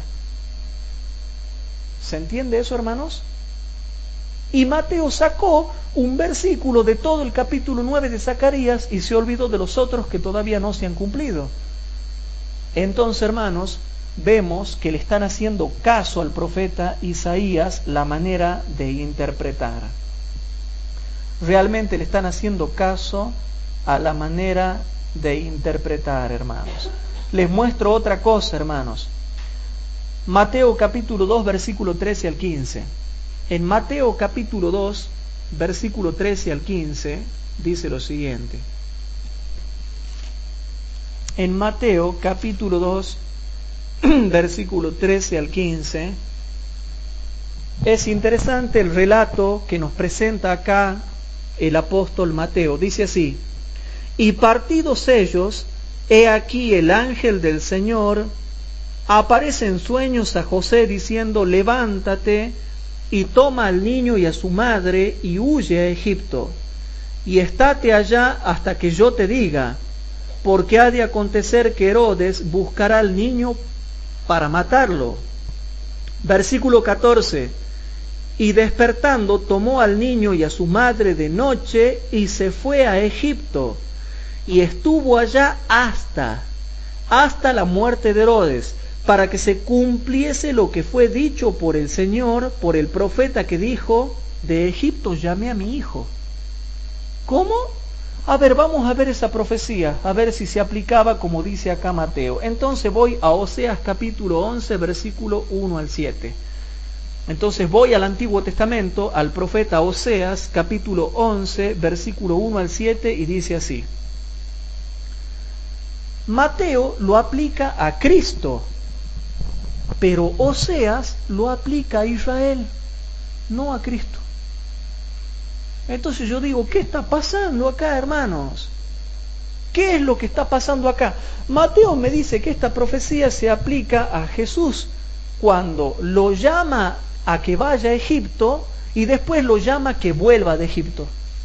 Pero noten que esa profecía en el profeta Oseas no está hablando de Jesús, sino de Israel, su hijo, de la nación de Israel. Entonces, en Oseas capítulo 11, versículo 1 al 7 dice así: cuando Israel era muchacho yo lo amé, y de Egipto llamé a mi hijo. ¿Se acuerdan cuando los saca y los libera de Egipto a los israelitas? Como los llamaban, así ellos se iban de su presencia. A los Baales sacrificaban y a las esculturas ofrecían sahumerios. Yo con todo eso guiaba en pies al mismo Efraín. ¿De quién está hablando cuando habla de Israel y de Efraín, hermanos? Del pueblo de Israel. Tomándolos de sus brazos, y no conocieron. ¿Quién? Ellos. Todos los israelitas no conocieron que yo los cuidaba. Con cuerdas humanas los traje, con cuerdas de amor, y fui para ellos como los que alzan el yugo de sobre sus mejillas. Y llegué hacia él la comida. No tornará a tierra de Egipto, antes el mismo Asur será su rey, porque no se quisieron convertir. Y caerá espada sobre sus ciudades, y consumirá sus aldeas, consumirálas a causa de sus consejos. Entre tanto está ¿quién? Mi pueblo adherido a la rebelión contra mí. Aunque lo llaman altísimo, ninguno absolutamente lo quiere enaltecer o lo quiere ensalzar. Entonces, Oseas aplica esta profecía a Israel, a Efraín, a su pueblo, a ellos, los israelitas, pero viene Mateo y dice que esa profecía se aplica a Cristo. Entonces yo vengo y le digo, Mateo, de nuevo vos con la misma. ¿Por qué vos me le da otra interpretación? ¿Y por qué me lo saca del contexto? Entonces Mateo me dice, lo que pasa es que lo que Oseas escribió, Mateo me dice lo que Oseas escribió en el capítulo 11 es muy profundo y tiene diversas aplicaciones. ¿Se entiende, hermanos? Tiene diversas aplicaciones. ¿Se va entendiendo, hermanos, todo lo que les voy mostrando acá? Bueno, como si fuera poco, les quiero mostrar otra cosa, hermanos. Les quiero mostrar otra cosa. Hechos capítulo 1. Vamos a Hechos capítulo 1. Está llena la Biblia, y eso que no les quiero mostrar todo, hermanos, porque si no, no terminamos más. Pero sí les estoy mostrando los casos que para mí particularmente son muy importantes. En Hechos capítulo 1, hermanos, dice el versículo número en Hechos capítulo 1 dice el versículo 17. No, vamos a leer desde el versículo porque esto no lo anoté, ¿no? Dice el versículo número 15. Vamos a leer al 15 hasta el 20.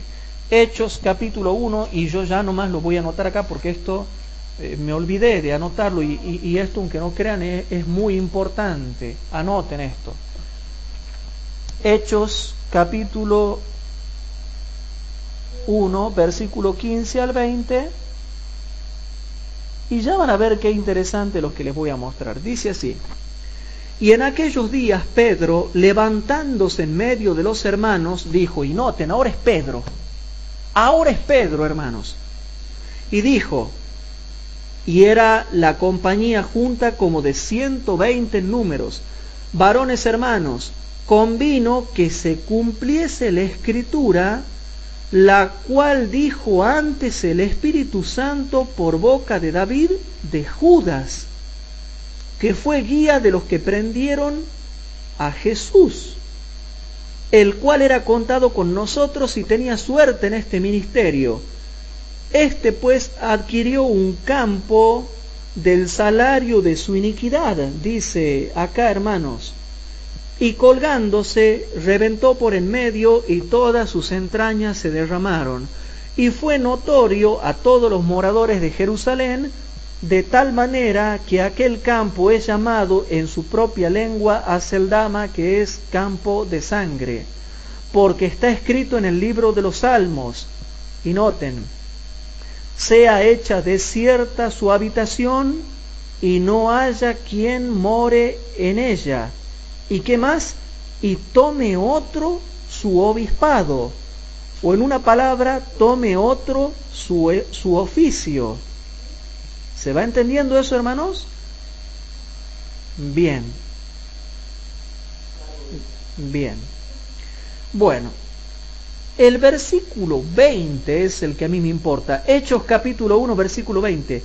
Porque está escrito en el libro de los Salmos, sea hecha desierta su habitación y no haya quien more en ella, y tome otro su obispado.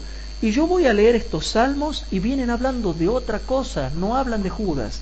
Por ejemplo, vamos al Salmo 109. Al Salmo 109, hermanos, dice lo siguiente. En el Salmo 109... dice así, versículo número 1 al 8. Oh Dios de mi alabanza, no calles, porque boca de impío y boca de engañador se han abierto sobre mí. Aquí está hablando de David de nuevo, pero sobre los enemigos que él tenía en su tiempo. Han hablado de mí con lengua mentirosa y con palabras de odio me rodearon y pelearon contra mí sin causa. En pago de mi amor me han sido adversarios, mas yo oraba, y pusieron contra mí mal por bien y odio por amor. Pon sobre él al impío, y Satán esté a su diestra. Cuando fuere juzgado salga impío, y su oración sea para pecado. Y noten el verso 8. Sean sus días poco, y tome otro su oficio. Y David se estaba refiriendo, hermanos, a los enemigos de él en su tiempo. Y de pronto, hermanos, de pronto viene Pedro y dice que eso era una profecía para Judas. Y yo digo, Pedro, ¿por qué me sacas de contexto todo el Salmo 109 si el Salmo 109 está hablando David?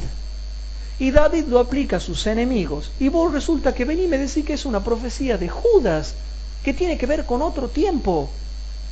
Aquí habla de David y de sus enemigos en el Salmo 109 y vos me decís que se aplica a Cristo y su enemigo Judas. ¿Por qué, hermanos, pasa eso? Nos hemos cansado de ver un montón de ejemplos de que eso pasa, porque la palabra de Dios es profunda, es amplia, y solamente los que son espirituales pueden discernir las cosas espirituales y sacar un poquito de acá, un poquito de allá, línea sobre línea, y juntar todo un racimo hasta poder entender cuál es la verdadera esencia y enseñanza de Dios. ¿Sí?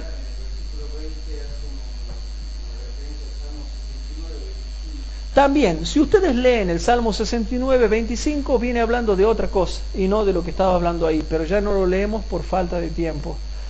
Otra cosa, hermanos.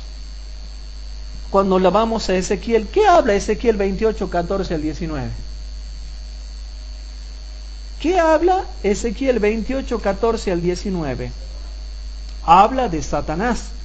No lo vamos a leer porque eso ya está en los estudios bíblicos básicos que nosotros le enseñamos a la gente cuando van a aprender por primera vez la Biblia, y nosotros le decimos, te vamos a enseñar sobre Satanás, la caída de Satanás, decimos nosotros, y nos ponemos fervientes y fervorosos y le hablamos de la caída del diablo y le mostramos Ezequiel capítulo 28, versículo 14 al 19, y el versículo 14 dice, tú, querubín grande, cubridor, yo te puse en el santo monte de Dios, estuviste, etcétera, etcétera, en medio de las piedras del fuego has andado, etcétera, etcétera, etcétera, etcétera, etcétera, y etcétera, hasta el versículo 19. Y nosotros decimos, ve, aquí habla del diablo. Pero resulta, hermanos, que el contexto no habla del diablo. Hermanos, en Ezequiel capítulo 28, el contexto habla del rey de Tiro, no del diablo. ¿Por qué de pronto nosotros los adventistas caprichosamente sacamos de contexto y decimos que esto se aplica a Satanás cuando el contexto no me dice eso? Claro, nosotros los adventistas somos muy pícaros, ¿verdad?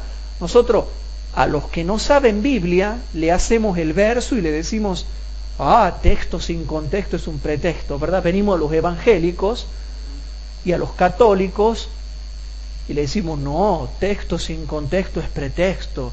Y cuando ellos nos leen Colosenses 2:16, que habla de que nadie os juzgue en comida o en bebida, en sábados y en día de reposo, se nos paran los pelos a nosotros, decimos, no, mirá, el contexto viene hablando de las fiestas ceremoniales y no de la ley de los 10 mandamientos. Y claro, quedamos como súper sabiondos nosotros. Qué pícaro que somos, ¿no? Como ellos no saben, entonces nosotros venimos y le decimos eso. Pero ¿qué pasa si nosotros ahora estamos acá y viene un católico y dice, ¿por qué usted interpreta así si el contexto no me viene hablando de eso? El contexto me viene hablando del rey de Tiro. Y leamos el contexto. El contexto dice, hermanos, versículo 1 y 2 y versículo 11 al 13. El versículo 1 y 2 dice, y fue a mí palabra de Jehová diciendo, hijo del hombre, di al príncipe de Tiro, así ha dicho el Señor Jehová, por cuanto se enalteció tu corazón y dijiste, yo soy un Dios, en la silla de Dios estoy sentado. Hermano, ¿el rey de Tiro se había sentado en el trono de Dios en el cielo? No, hermanos. En medio de los mares, siendo tú hombre y no Dios, y hasta te está diciendo que es un hombre, y has puesto tu corazón como corazón de Dios. Versículo 11 al 13. Etcétera, etcétera, etcétera, y salteamos al versículo 11 al 13, que dice así, y fue a mí palabra de Jehová diciendo, hijo del hombre, levanta endechas sobre el rey de Tiro, y dile, así ha dicho el Señor Jehová, tú echas el sello a la proporción, lleno de sabiduría y acabado de hermosura, en Edén, en el huerto de Dios estuviste, de toda piedra preciosa fue tu vestidura, de sardio, de topacio, de diamante, de crisólito, de onis, de berilo, el zafiro, el carbunclo y esmeralda y oro, los primores de tus tamboriles y pífanos estuvieron apercibidos para ti en el día de tu creación, etcétera, etcétera, etcétera, etcétera. Hermanos, cuando yo leo el contexto es claro, está hablando en una manera simbólica de cómo se exaltaba el rey de Tiro, y dice claro que no era Dios, era un hombre, pero que simbólicamente se había hecho como Dios, y hasta describe que el rey de Tiro era un hombre rico que se vestía de todas las piedras preciosas su vestidura, nada más. ¿Por qué ahora yo vengo y digo que todo esto se aplica al diablo? Aquí, hermanos, y cuando dice que tuvo en huerto de Edén, está haciendo una referencia, hermanos, a como que él simbólicamente, el rey de Tiro, estuvo ensalzado grandemente por Dios, pero no le dio la gloria a Dios que Dios merecía. Nada más eso significa. ¿Por qué nosotros venimos y sacamos de contexto y lo aplicamos al diablo? Bueno, ¿por qué, hermanos? ¿Cuál es la respuesta que nosotros tenemos que dar? Primero, cuando uno lee cuidadosamente el capítulo 28, van a ver que si bien es cierto, hablaba en manera simbólica de las vestiduras de riqueza que tenía el rey de Tiro y cómo se había exaltado el rey de Tiro y que Dios lo había bendecido al rey de Tiro y que el rey de Tiro no le había dado gloria a Dios, también en profundidad está teniendo una doble aplicación y también se refiere al diablo porque utiliza un lenguaje demasiado profundo como para que sea solamente aplicado a un hombre. A un hombre nunca se le puede llamar querubín, o un hombre nunca ha estado en el Edén, bueno, hablando en el Edén celestial, ¿no? Un hombre nunca ha andado en piedras de fuego en el trono de Dios. Un hombre nunca ha sido un querubín cubridor. Entonces, si bien es cierto, se refiere en una primera interpretación a una forma simbólica de referirse al rey de Tiro, en una interpretación profunda, por la profundidad de palabras que está utilizando Ezequiel acá, vemos que sí se aplica, hermanos, a Satanás. ¿Por qué? ¿Por qué, hermanos? Porque si yo saco un poquito de aquí y otro poquito de allá y lo entro a comparar también con Apocalipsis y también con Mateo y también con los Evangelios, voy a ver que esto sí se aplica al diablo por comparación de textos, aunque el contexto me venga hablando de otra cosa, como por ejemplo el rey de Tiro. Y vamos a ver Isaías capítulo 14. En Isaías capítulo 14, y ya vamos terminando, hermanos, vamos rapidito. En Isaías capítulo 14, siempre nosotros también, claro, cuando nos conviene decimos, texto sin contexto es un pretexto. Pero ¿qué pasaría si a nosotros vienen y nos dicen así? Entonces, Isaías capítulo 14, versículo 12 al 14 dice, ¿cómo caíste del cielo, oh lucero, hijo de la mañana? Cortado fuiste por tierra, tú que debilitabas a las gentes. Tú que decías en tu corazón, subiré al cielo, en lo alto, junto a las estrellas de Dios, ensalzaré mi solio, y en el monte del testimonio me sentaré a los lados del Aquilón, sobre las alturas de las nubes subiré y seré semejante al Altísimo. Y nosotros decimos, ve, acá se refiere a Satanás. Pero si yo leo el contexto, hermanos, el contexto me viene hablando ¿de quién? Del rey de Babilonia. En Ezequiel 28 me habla del rey de Tiro y en Isaías capítulo 14 me habla del rey de Babilonia. Pero ¿por qué nosotros, hermanos, lo aplicamos al diablo? Porque sí, porque corresponde, porque está bien, porque si yo saco un poquito de aquí y otro poquito de allá y hago una comparación de texto con Apocalipsis, con los Evangelios, con Mateo y con otras partes de la Biblia, vamos a darnos cuenta que sí se aplica, aunque el contexto venga hablando del rey de Babilonia. ¿Y quieren ver que el contexto habla del rey de Babilonia? Fíjense en Isaías capítulo 14, versículo 3 al 6. En Isaías capítulo 14, versículo 3 al 6 dice, y será en el día que Jehová te diera reposo de tu trabajo y de tu temor y de la dura servidumbre en que te hicieron servir, que levantarás esta parábola. ¿Sobre quién? Sobre el rey de Babilonia, y dirás, ¿cómo paró el opresor? ¿Cómo cesó la ciudad codiciosa del oro, Babilonia? Quebrantó Jehová el bastón de los impíos, el cetro de los señores, al que con ira hería los pueblos de llaga permanente, el cual se enseñoreaba de las gentes con furor y las perseguía con crueldad. Está hablando del rey de Babilonia, hermanos. Sin embargo, si yo comparo con Apocalipsis, con el Nuevo Testamento y con los Evangelios, me voy a dar cuenta, hermanos, de que sí se puede aplicar a Satanás. ¿Queden claro, hermanos, todo lo que les voy mostrando y todo lo que les hice ver ahora, hermanos? Entonces, ¿a qué conclusión llegamos con esto? No le hagan caso, hermanos, cuando venga alguno y les diga, ay, pero mira cómo acomoda los versículos, cómo saca los textos fuera de contextos. Hermanos, hay que saber comparar texto con texto. Y si tú utilizas un texto de acá y un texto de allá, tienes que saber cómo hacerlo. Tienes que saber cómo desglosar. Tienes que saber cómo comparar texto con texto. Y por eso es que nosotros, acá en Tucumán, en el norte argentino, hermanos, hay muchos estudiosos que hemos interpretado de esta forma. Y todos los estudiosos del norte argentino queda bien en claro esto, hermanos. Hemos orado mucho, hemos estudiado mucho. Aquí ha habido mucho ayuno y oración. Horas de estudio, horas de discusión, debates, ayuno, oración, para poder entender las profecías de Dios en el tiempo del fin. O sea que no es un capricho mío cuando yo interpreto así y cuando todos los estudiosos del norte argentino interpretamos así, porque yo aclaro para los hermanos que nos siguen por internet que no soy yo el que interpreta así, sino que hay un montón de estudiosos acá en el norte argentino que interpretamos también de la misma forma. Y ahora también en todo el mundo ya, hermanos, después de haber escuchado estos temas en todo el mundo, va a haber hermanos que también van a orar a Dios y se van a dar cuenta cómo es el verdadero método de interpretación que enseña el profeta Isaías.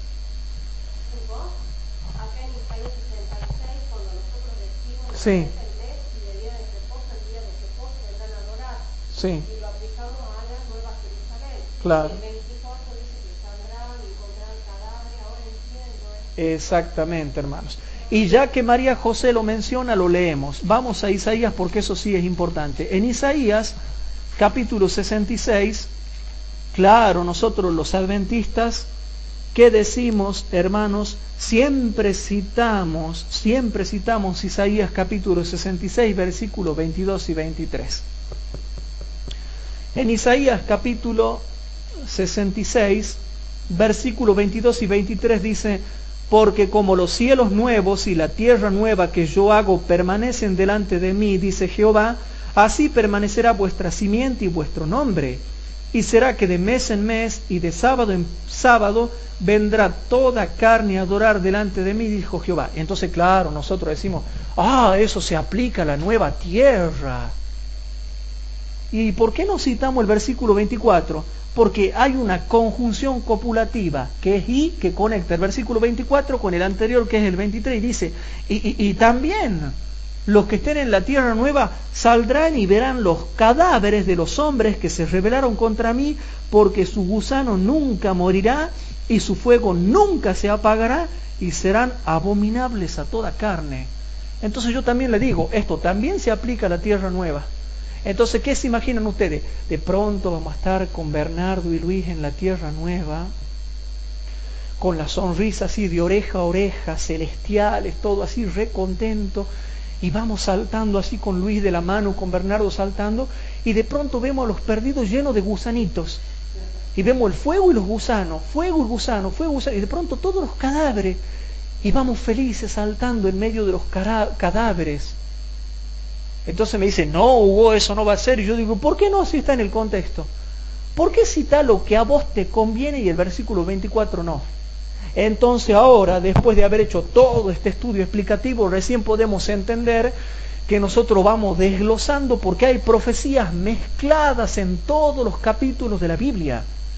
Hay mensajes mezclados, mensajes escondidos, profecías mezcladas, gemas escondidos. Por eso es que hay que sacar un poquito de aquí, un poquito de allá. Y estos versículos de Isaías capítulo 66, versículos 22 y 23 son perfectamente entendibles cuando los comparamos con Apocalipsis capítulo 22, versículo 1 y 2 y Ezequiel capítulo 47, versículo 12 que hablan de la tierra nueva. Pero ¿por qué entonces yo lo saco del contexto de Isaías capítulo 66?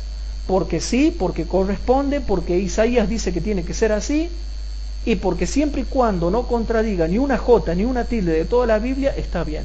¿Se entiende, hermanos? Entonces, para terminar, ¿qué es lo aprendido, chicos?